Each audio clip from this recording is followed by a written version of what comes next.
We did announce two acquisitions over the last week, one today and one last Friday.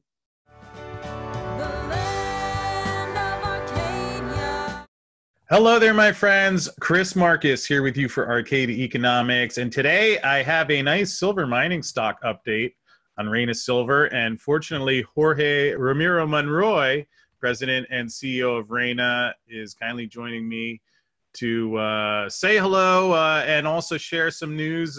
You've been active out there. So Jorge, great to see you again. And perhaps you can let folks know what's going on. Yes, thanks, Chris. Thank you for giving us a chance to give an update to your listeners regarding Reyna Silver. Our website is www.reynasilver.com. We trade in the Toronto Stock Exchange under RSLV. And we did announce two acquisitions over the last week, one today and one last Friday. Last Friday, we announced the acquisition of a project called Reyna, which is actually the namesake of the company. It was a project that we thought we had a deal on before we when we first started the company, and unfortunately, in the last minute, the property seller got cold feet, and then suddenly a few weeks ago he came back to us and was ready to do a deal. And it's a very interesting property. It was a former producer. Very prominent in the late 1800s, early 1900s. It produced silver at very high grades, and in these times they couldn't go very deep because of the technologies that were available at the time. And there's a very strong indication that the ore body continues, quite a bit deeper than they were able to mine. We know the grades they mined were above 300-400 grams per ton silver. So, and we have 4 kilometers of strike full of historic workings. So it's a great project. It's very close to our flagship project, Gigi. So it gives us also a very strong foothold in the region. And then this morning, we announced the acquisition of the Medicine Springs project, which is actually in Nevada in the US. And it's in an area, it's a CRD project. CRD is a type of silver project, and it's a type of silver deposit for which Peter McGaw, who's the founder of Mag Silver and who is the chief technical advisor of Reyna Silver, he is a world expert in this type of deposits. And this is, as Peter said to me, it's in elephant country. It's a very similar type of deposit like the Gigi deposit that we have. And again, Peter is largely credited with the geological model that has been used to explore these kinds of deposits. But Chris, essentially what we have is, it's a young company. We went public in June. Since then, we've raised close to 13.5 million Canadian dollars, which is a very strong balance sheet to allow us to drill our 4 main projects. Gigi, which is our flagship. It's a historic district that has produced close to 500 million ounces of silver. And half of that deposit is missing.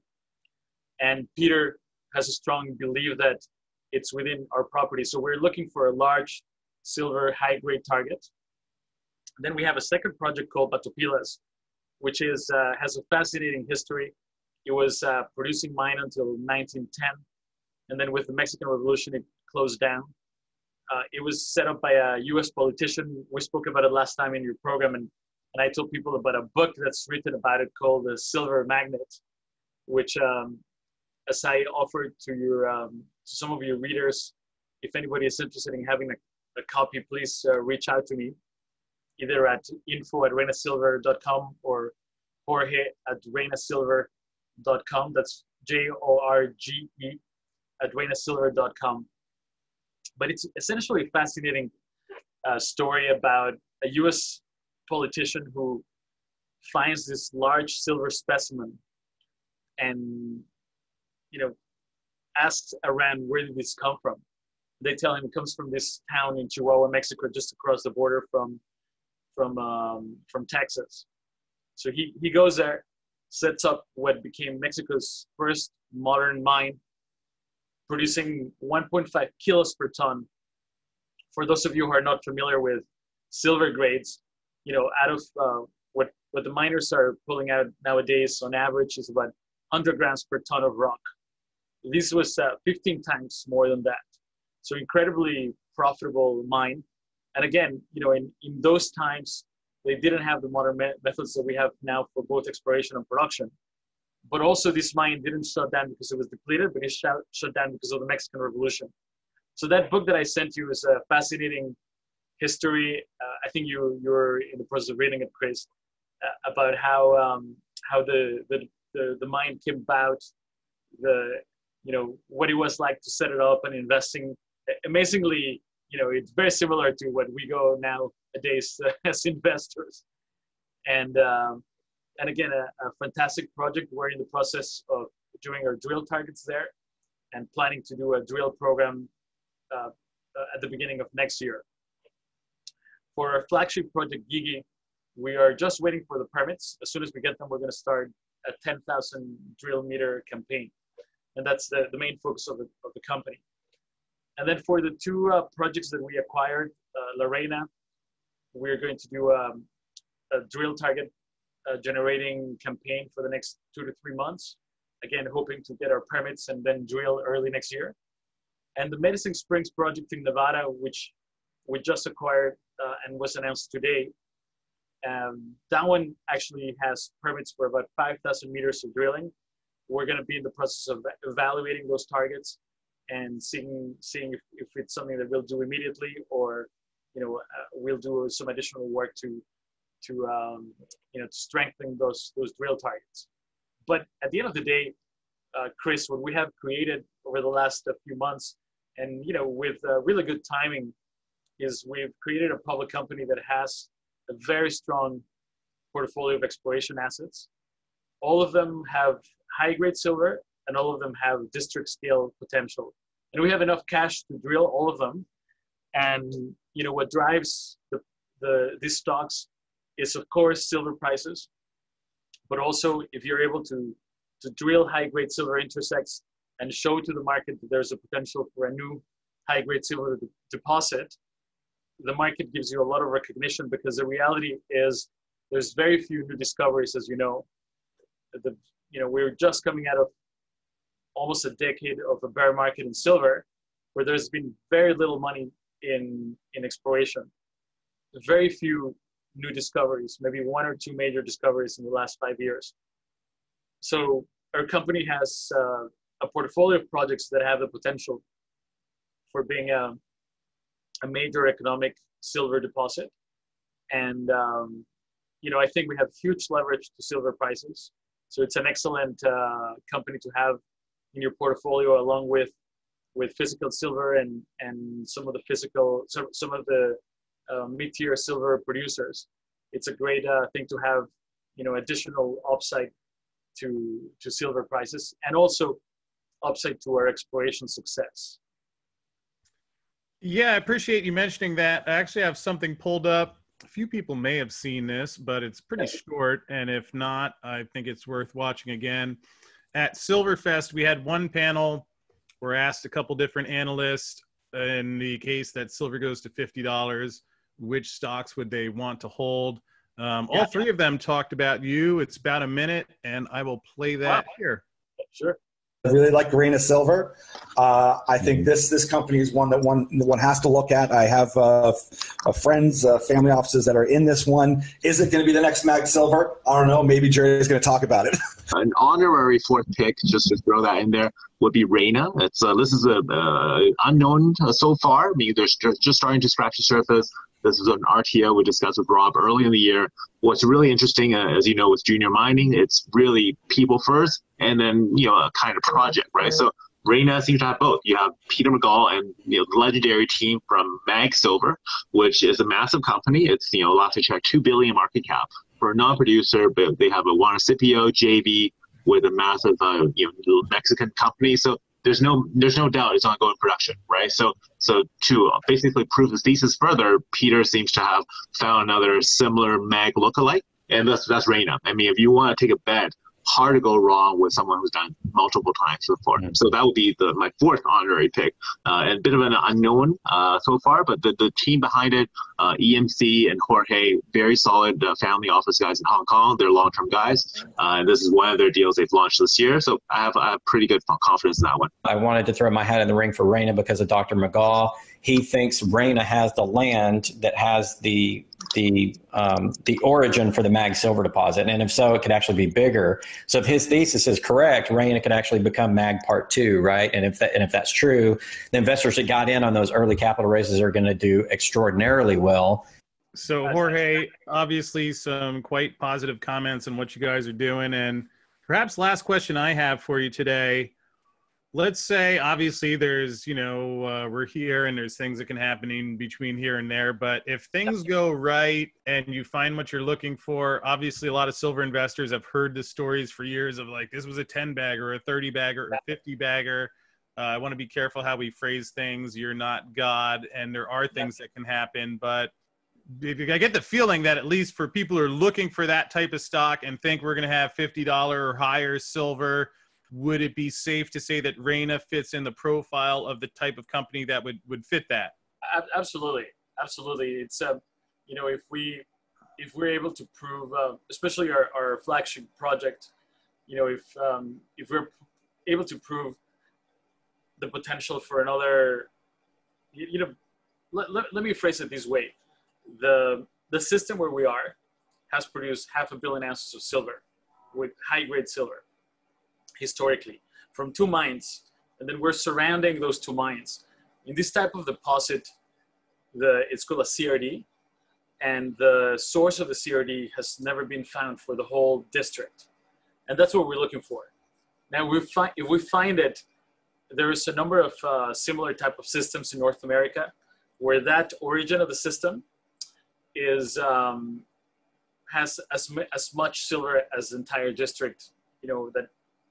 The part that in this case is called chimneys. Those chimneys in this case have produced 500 million ounces of silver. So it would be possible to find another 500 million ounces of high-grade silver in this system. That's really what we're looking for. Of course, there's exploration risk and you have to execute. But maybe in relationship to a comment from the gentleman that you put in the panel just now, he's talking about Peter McGaw and his track record and how, in this business you follow people, which I think a lot of us who are investing in mining stocks have learned that, there's people who have serially successful at doing discoveries.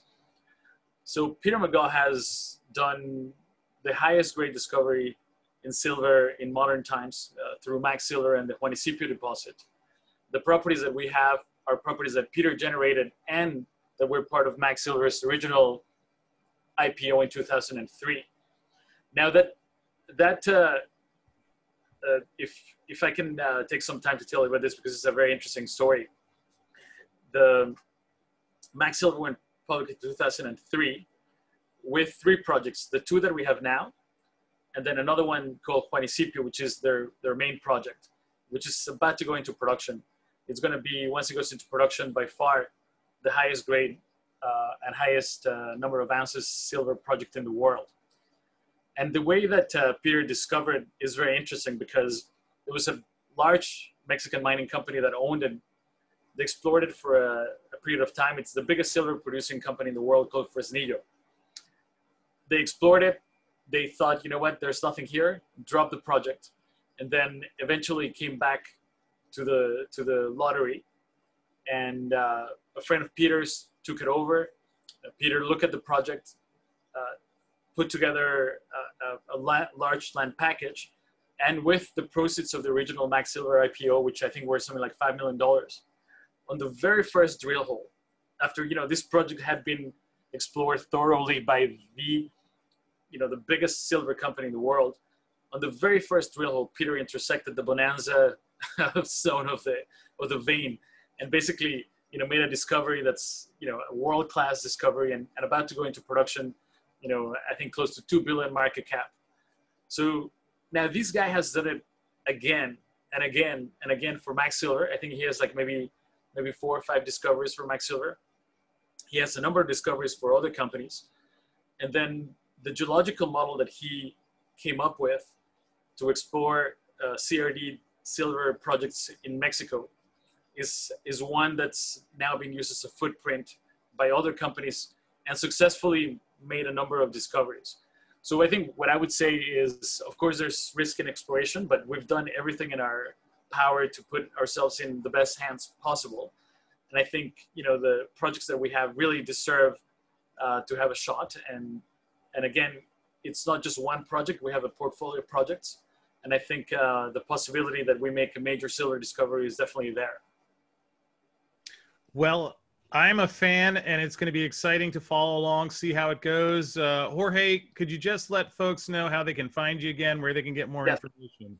Yeah, so our website is www.reynasilver.com. That's ReynaSilver.com.